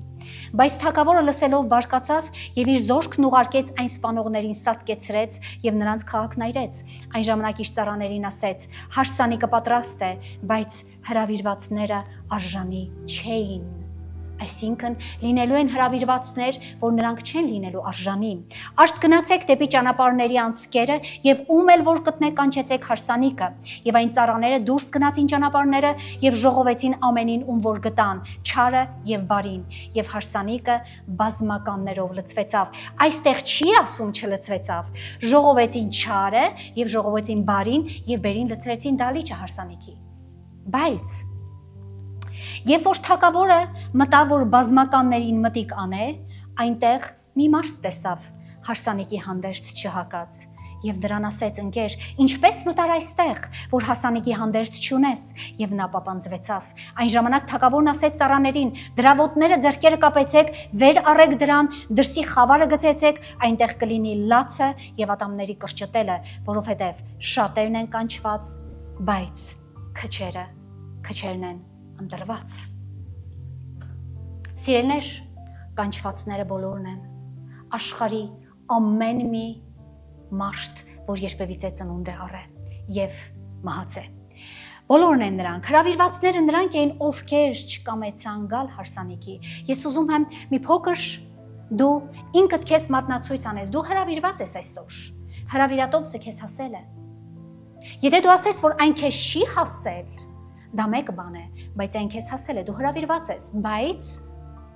դու այն հրավիրված մեկն ես, ով չի կամենում գալ հարսանիք։ Ընտրվածները նրանք են, ովքեր ունեն հարսանյաց զգեստներ։ Այո,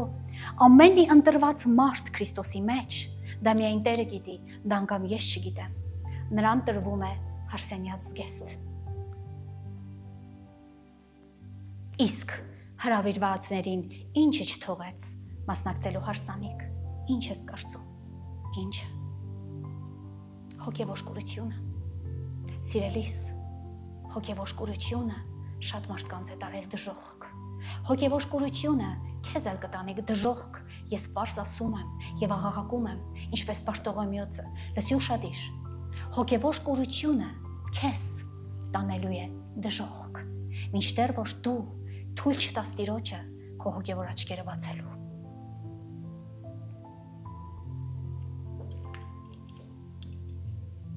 Հովհաննեսի 9-րդ գլուխ։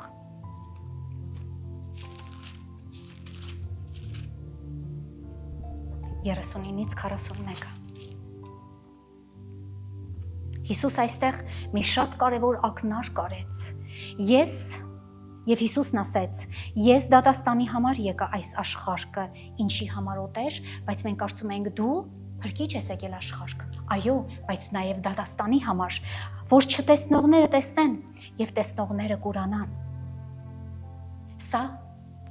ուշադիր եղիր։ Եվ փարիզեցիներից ոմանք, որ նրա հետ էին, փարիզեցիները գիտեք այն լիցիմերիա, ես չգիտեմ, այն կեղծավոր հայրենով, կեղծավոր հավատացյալներն էին, որ դրսից շատ սուրբ են, բայց ներսից ահավոր պղծված։ Հիսուս Քրիստոսը նրանց նմանեցրեց գերեզմանի քարերին։ Ասեց դուք այնքան գեղեցիկ խոտավետ, սաշկված եք դրսևած, բայց ներսում ձեր ներսը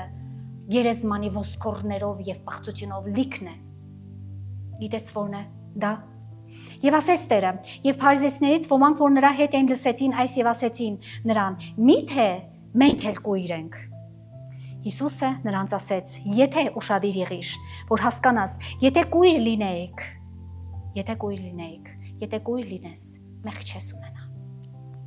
Բայց հիմա ասում եք, թե տեսնում եք, նրա համար ձեր մեղքերը մնում են ձեր վրա։ Նայեք, մի բան է, երբ որ մարդը կույր է, նա մեղք չունի։ Բայց երբ որ մենք ազդարարում ենք եւ ասում ենք մենք տեսնում ենք, ու մենք տեսնում ենք ֆիզիկապես աչքերով, բայց ոչ հոգևոր աչքերով, ապա մեր մեղքը մեր վրա մնում է։ Այդ պիտակը մնում է մեր վրա։ Ես դատաստանի համար եկա, որ տեսնողները կուրանան։ Այո, սիրելիս, ժամանակն է գալու, որ այս դատաստանը ամեն մեկիս կյանքի վրա գործելու է։ Ես չեմ ասում, թե դու քո աչքերը կկուրանան։ Ես ասում եմ, որ դու, եթե կույր ես, դու ավելի կկուրանաս։ Այսինքն դատաստանը այն է, որ մարդը, որ ասում է ես կույր եմ, նա ավելի կկուրանա։ Տեսնողներն ավելի կկուրանան, եթե անգամ նրանք կարծում են, որ նրանց ֆիզիկական աչքերը տեսնում է, նրանց ֆիզիկական աչքերն ավելի կկուրանա, որ երբեք նրանք չեն կարողանա անգամ հասկանալ, թե որն էր հոգևոր կուրությունը կամ հոգևոր տեսնելը։ Սա գնալով բարդանում է մեր կյանքերի մեջ, որքան որ մենք Տիրոջն անարգում ենք, այդքան մենք դառնում ենք անհոգի։ Որքան որ մենք Տիրոջը չենք ցանկանում, այդքան սևանում է մեր հոգին։ Այնքան մենք հագնում ենք սև զգեստը սատանայի։ Եվ կույրերը կտեսնեն, բժշկությունը ժառանգել կարող ես երկրավոր կյանքում մարմնի մեջ։ Հիշիր այս հավերժ։ Մարմնի մեջ բժշկությունը կարող ես դու ժառանգել երկնավոր կյանքի մեջ մարմնի մեջ, դու կարող ես, բայց փրկությունը այն մեկ ուրիշ հասկացողություն է։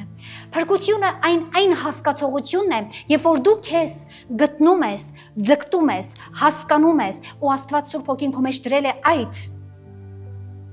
հասկացողությունը, որ դու փրկված ես, սա գիտես ինչ է, գրված է, որ եւ Աստված կմաքրի ամեն մի արտասուք քո աչքերից, ամեն մի ցավ եւ տարապանք, եւ սա է փրկությունը մարդիկ, փրկությունը նա է, որ դու ոչ մի ցավ, ոչ մի տարապանք քո կյանքում չես ունենա, Աստված քո արտասուք կմաքրի,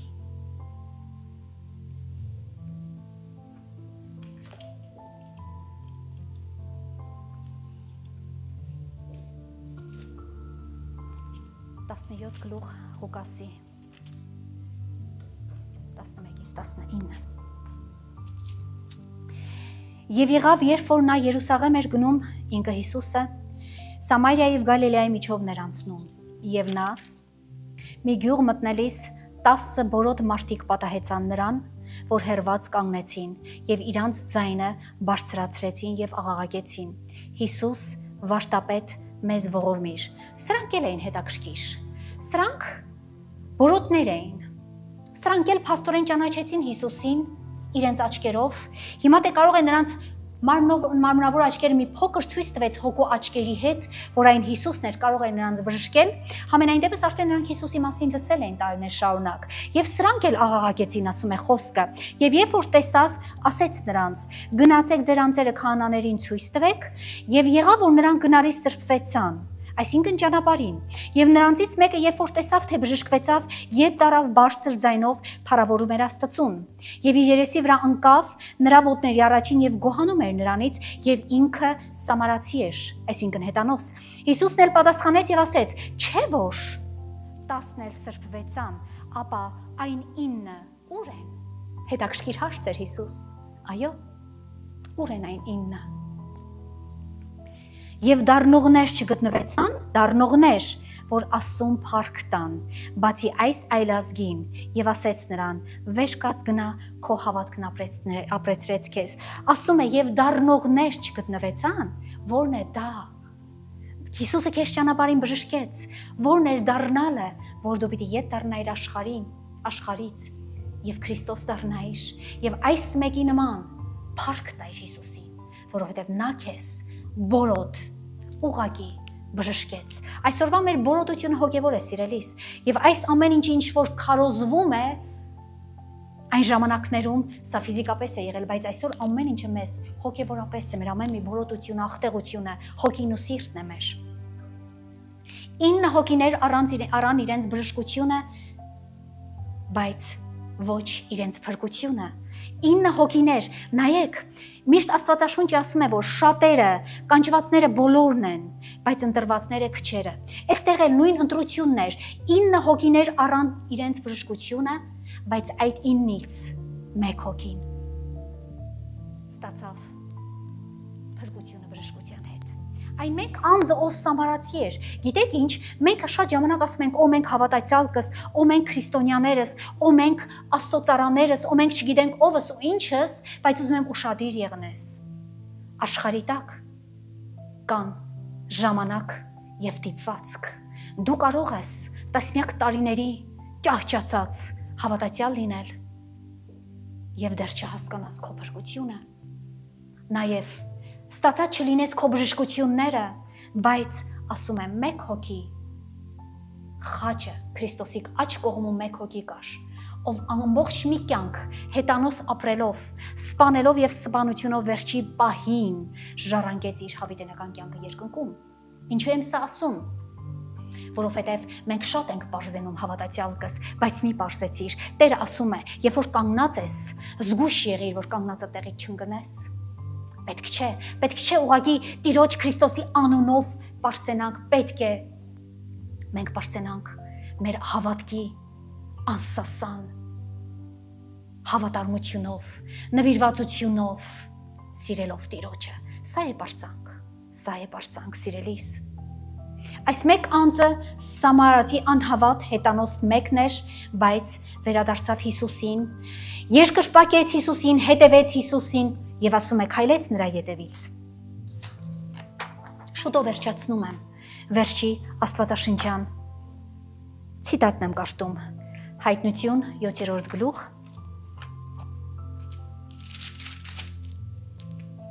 9-10 եմ կարդում։ Եվ սրանից հետո տեսա եւ ահա մի շատ ժողովուրդ, որ ոչ ով չէր կարող համարել, ամեն ազգից, ամեն ցեղերից եւ ժողովուրդներից եւ լեզուներից կանգնած ատորի առաջին եւ գառի առաջին եւ սպիտակ հանդերձներ հակած եւ իրանց ձեռքերումն արմավենիներ։ Եվ աղաղակում էին բարձր ձայնով ու ասում. Փրկությունը մեր Աստծուն, որ նստում է ատորի վրա եւ գառին։ ինչ էին աղաղակում նրանք։ Փրկությունը մեր Աստծուն, որ նստում է աթոռի վրա եւ գարին։ Թույլ տուր սիրելիս, քեզ երկինքը հագցնի իր հանդերձը։ Քանզի այն բեհեզը, այն հանդերձը գնվել է Քրիստոսի այրան գնով։ Ես ուզում եմ վերջի դեպքը քեզ արձանագրել Աստվածաշնչից, երբ որ Քրիստոսին խաչ հանեցին, Քրիստոսի խաչի ներքևում գոյություն ունեին զինվորները։ Եվ Աստվածաշունչը, կարծեմ 17-րդ Սաղմոսի մեջ մարգարեացել է Դավիթ թագավորը Սաղմոսը գրվել է Հիսուսի համար, ասում է այս զինվորները, որը մեկ կողմից խաչ հանեցին Հիսուսին եւ մյուս կողմից այս զինվորները խաչի տակում կանգնած, ասում է Քրիստոսի հանդերձները պատառեցին, բաժին արեցին իրար մեջ, բաժնեցին, բայց պատմությանի համար վիճակ գծեցին։ Ես ուզում եմ, որ դու հասկանաս այս հայտնությունը խորը, ինչու զինվորը ով խոցեց Հիսուսին հրամանով Պիղատոսի, ինչու այդ նույն զինվորը այդ պատմությանի վրա վիճակ գծեցին, ինչ էր այդ պատմությանը։ Ես ուզում եմ, որ դու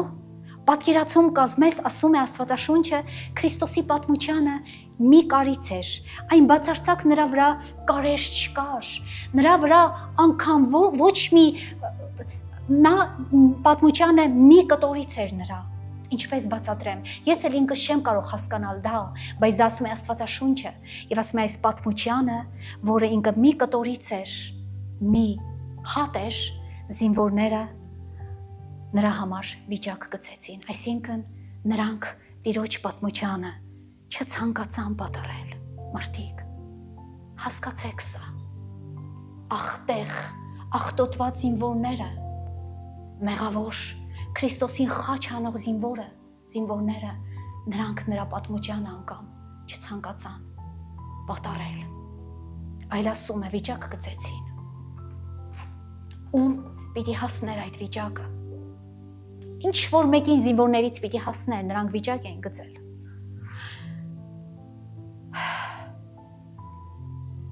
Եվ վիճակը գծելով հասավ այն պատմությանը, ինչ որ մեկ զինվորի։ Ես այնքան եմ այս սիրելիս այս ամեն ինչ ես Տիրոջը հարցնում եմ, ասում եմ Տեր, ամենաուշը երկնքում դու ինձ ցույց կտաս, թե ինչպես կատարվեց այս դեպքը, թե որ զինվորին հասավ այդ պատմությանը, եւ այդ զինվորը, երբ որ այդ քո պատմությանը վերցրեց իր ձեռքերի մեջ, ինչ որ մեկ բան կատարվեց նրա կյանքում։ Այո, նա խոցեց Հիսուսին, այո, նա ցավեցրեց Հիսուսին, ասում է վերջին պահին, քանի որ նրա սրունգները չկոտրվեցին, որովհետև գրված էր նրա համար, որ նրա ոչ մի ոսկորը չպիտի կոտրվի, զինվորը եկավ, ասում է գեղարդը վերցրեց եւ խոթեց աջ կողմը նրա։ Գիտես որն էր դա։ Աջ կողմը մեր լիարդն է եւ մարդկային ամենավերջի այրունը մահից առաջ, երբ որ դեռ մարդու մարմնի մեջ կա, դա լյարդի մեջ է, եւ ասում է խոցեց նրան, եւ ասում է այնտեղից թափվեց այրուն եւ ջուր, այնքան թափվեց նրա այրունը, որ անգամ լյարդը խոցելուց այնտեղի ջուր էր թափվում, այլևս այրուն չուներ, եւ այս զինվորը, այս խոցողը, ես չգիտեմ որ մեկն էր, նրան հասավ այն պատմության, այն վիճակը, եւ այսօր ուզում եմ որ դու մի պահ հասկանաս, որ 2000 տարի դու խաչում եւ խոցոտում ես Քրիստոսին, որ դու հասկանաս, որ ամեն մի իր ձայնը դու անարգել ես մինչեւ առեսօր, դու այսօր պիտի հասկանաս, որ ամեն նրա դուռը թակել է, բացել ես եւ շրխկացրել ես դուռը նրա վրա, դու պիտի հասկանաս, որ քո տամբանալի նրան երբեք չես վստահել, եւ ես ուզում եմ ասել քեզ, սիրելիս պետք չի քեզ 30 տարիների խորը հոգեվոր հավատացյալ լինել, Տիրոջն անարգող Քեզ պետք է զինվոր լինել, քեզ պետք է Քրիստոսի խոցող մեկը լինել, մեկը ով խոցեց, բայց նաև այն մեկը, ով ում պատմությանը Քրիստոսի հասավ։ Դա երկնային էր, աստվածային էր։ Եվ երբ որ այն պատմությանը քո ձեռքդ կվերցնես,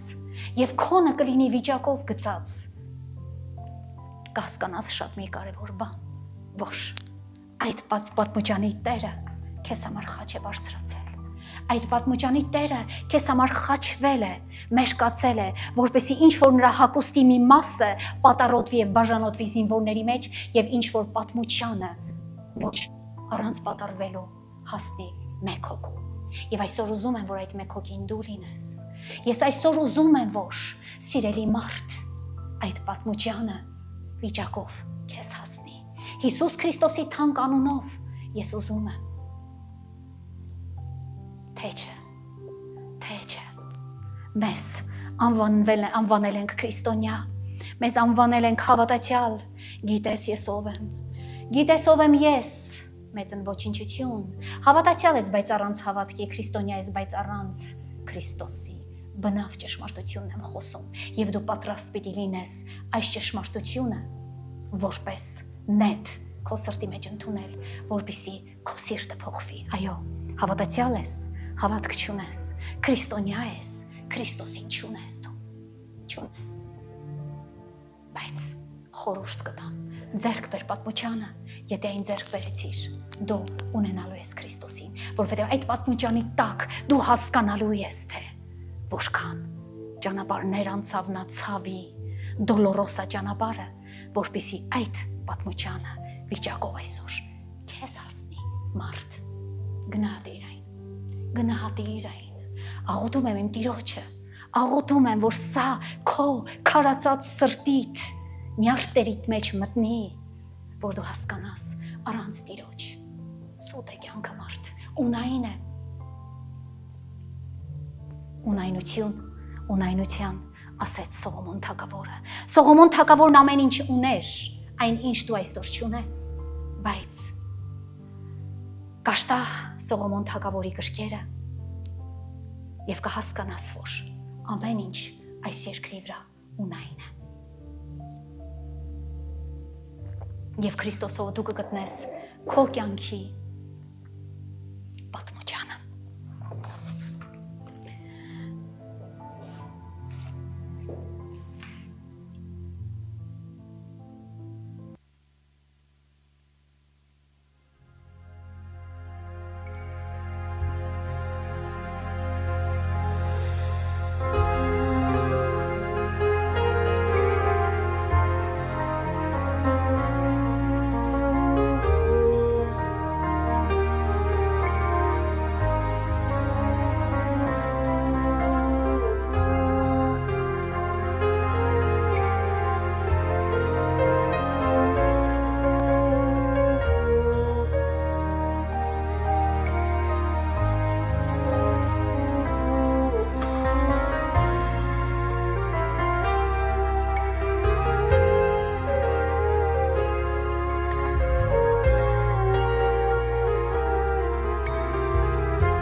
լապտերում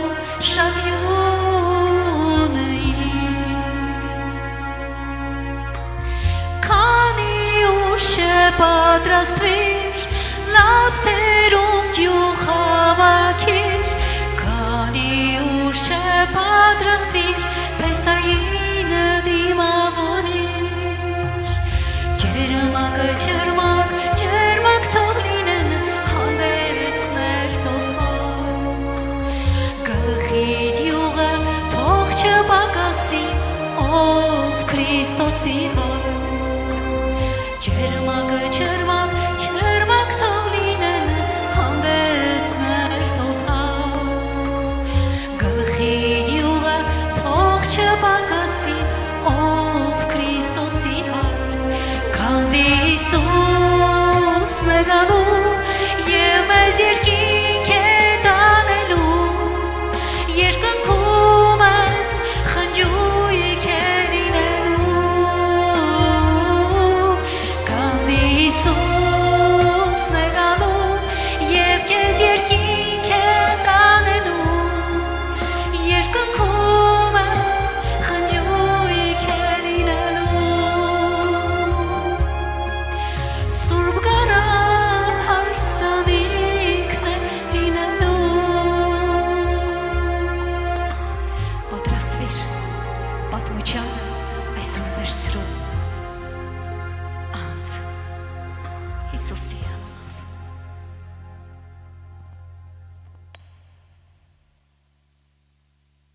Վերջացնում եմ ամբողջի հոգով եւ սրտով ես գիտեմ որ դուք նայում եք դիտում եք ես գիտեմ որ դուք հավանություն տալիս եք թե չեք տալիս դա ձեր ընտրությունն է սիրելի եղբայրս քույրս գիտես ընդամենը ես իմ կյանքում մեկ բան եմ հասկացել եւ այն ուզում եմ որ դու էլ հասկանաս Ես հասկացել եմ շատ մի կարևոր բան, ես հասկացել եմ դեռ այն 2015 թվականից, որ գտնվել է մեկը, ով մեկը մարդ, ով երբեք իմ կորուստը չի ուզեցել։ Մեկ անձ, մեկ հոգի, ով իր աստվածային եւ Աստծո հոր Աստծո տակո գիրկը թողեց եւ դարձավ մարդ։ Ես ուզում եմ, որ դու հասկանաս, ով բարձրացավ խաչը և խաչից նա աղաղակեց մի շատ կարևոր բան, ասեց հայր, ներիր նրանց, որովհետև չգիտեն ինչ են անում, բայց սա Տերը, Հիսուսը, չաղաղակեց, որ իրապես գիտեր, թե մենք ինչ ենք անում կամ ինչ ենք անում, նա բարեխոսեց, Ուզում եմ, որ դու սա հայտնվի քեզ և դու հասկանաս, նա ասեց ներիր խաչողներին, ներիր հայր տանջողներին, ներիր նրանց ովքեր որ բարին խաչեցին, ովքեր որ լույսը խաչանեցին, նա ասեց ներիր նրանց ովքեր, ինչ է նշանակում, հասկանալով արեցին, թե չհասկանալով, մարդիկ, եկեք այն երևակայություններից դուրս գանք, որ դու չհասկանալով ես այն այսօր անում, Դու լավ էլ հասկանում ես և ես ուզում եմ ուղղակի քեզ համար մի շատ կարևոր խոսք ասեմ, Տերը բարեխոսել է քեզ համար և դու այս բարեխոսությունը ընդունիր քո կյանքիդ փրկության ճանապարհը, որովհետև այս բարեխոսությունը տվեց քեզ փրկություն Եվ մի մոլորվիր, և մի ընտրիր դժոխքը, ես ուզում եմ, որ հասկանաս, Տերը քեզ փրկել է դժոխքից, Տերը քեզ փրկել է հավիտենական կրակներից, Տերը քեզ փրկել է սատանայի ջիրաններից փրկել է այսօր ու հիմա, ընդունիր այն փաստը, թող որ քո հոգևոր աչքերն այսօր բացվեն, որ դու հասկանաս, որ դու վերջը, մարդ ես, մինչև այսօր դե սխալվել ես, բայց այս պահից սկսած խորհուրդս է, աղոթքս է, աղաղակս է առ Աստված, որ դու այլևս չսխալվես։ Թող որ վիճակը քոնը լինի այսօր, ընտրիր բարին, որպեսզի չարը հետանա, ընտրիր Տիրոջը, Ընտրիր հավիտենություն, ընտրիր կյանքը, մարդ, ինչու կյանքը դժոխքն ուղարկես հավիտենական, ինչու չապրես Քրիստոսի ներկայությունը հավիտյանս հավիտենից, այդքան քեզ կարևոր է, մեկ կատիլը քան թե ամբողջ ծովը, մտածիր, խորիր, հասկացիր քո այդ ոտքերը, քո այդ Կույր աչքերը քեզ տանում են դեպի դժոխք, եւ այսօր դժոխքը այնքան էլ մեզանից հեռու չէ մարդիկ, նայեք աշխարհին, նայեք, շուրջ բոլորը նայեք մարդիկ, դարձի եկեք, փոխվեք, Քրիստոսին դարձեք, Քրիստոսին իրապես դարձեք, ոչ թե ուղղակի դարձեք քրիստոնյաներ, այլ դարձեք Քրիստոսին։ Տեր իմ Հիսուս, ամբողջ իմ կյանքիս ցանկությունն է, որ քո պատմությանը տեր, քո երկնային հանդերձը, որ դու ինչ-որ մեկին այսօր տաս։ Վիճակով ինչ-որ մեկին, ընտրությունը քոնն է Տերը, ընտրությունը մարդունն է Տեր իմ, մարդ պիտի ընտրի այդ վիճակը, մարդը պիտի ընտրի այդ վիճակը։ Սիրելիս, հասկացիր, դու հավիտենական կյանք չունես երկրի վրա, քո հավիտենությունը երկու տեղերում է գտնվում, կամ երկնքում, կամ դժոխքում, այսօր ընտրիր երկինքը, ինչու գնաս դժոխք, ինչու, միլիարդավոր մարդկային հոգիներ այնտեղ են, ինչու գնաս, ինչու, խնդրում եմ քեզ, լսիր այս պատգամը և փոխիր քո անձեությունդ, սատանային ասա ոչ, Քրիստոսին ասա այո, և կհասկանաս, որ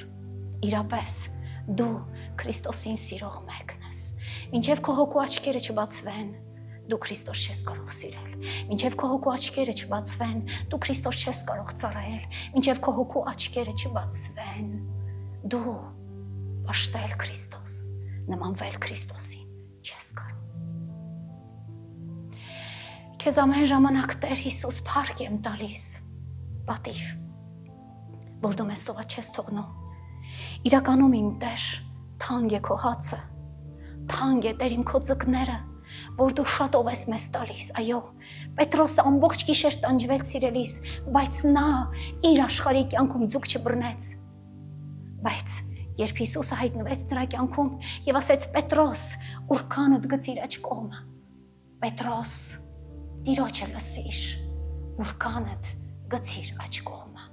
և քո կյանքի օրհնությունը շուտով կգա։ Ես չեմ ասում ֆինանսը, չեմ ասում քո ամեն օրվա ուտեստը, սիրելիս ինչի ճիշտ հասկացիր, քո հոգևորը շուտով կգա, ուրքանը գցիր աջ կողմը, որպեսզի կարողանաս Տիրոջն էլ հիշել ու ճանաչել նրան, ամեն։ Թող որ քո կյանքը փոխվի նրա թափված այրունովը, թող որ քո էությունը փոխվի նրանով քեզ տրված պատմությանով։ Քեզ ամեն ժամանակ Տեր, իմ փրկիչ փառք եմ տալիս Տեր Հիսուս, դու ես փառավորվողը, քոնն է միայն փառքը, քոնն է ամեն փառքը, պատիվը, գոհությունը Տեր, հավիտյանս հավիտենից քոնն է, Հայր, Որդի և Սուրբ Հոգի անունով ինչ որ մեկը թող Տիրոջն ասի հալելույա, տեղիցդ փառք ես Տերս, փառք ես Հիսուս, փառք ես Աստված, փառք ես Փրկիչ, փառք ես Արարիչ, փառք ես բարե խոսը իմ կյանքի տեղիցդ ասա, մի ամաչիր, քեզ փառք ու պատիվ իմ Տեր Հիսուս, հավիտյանս հավիտենից, ամեն։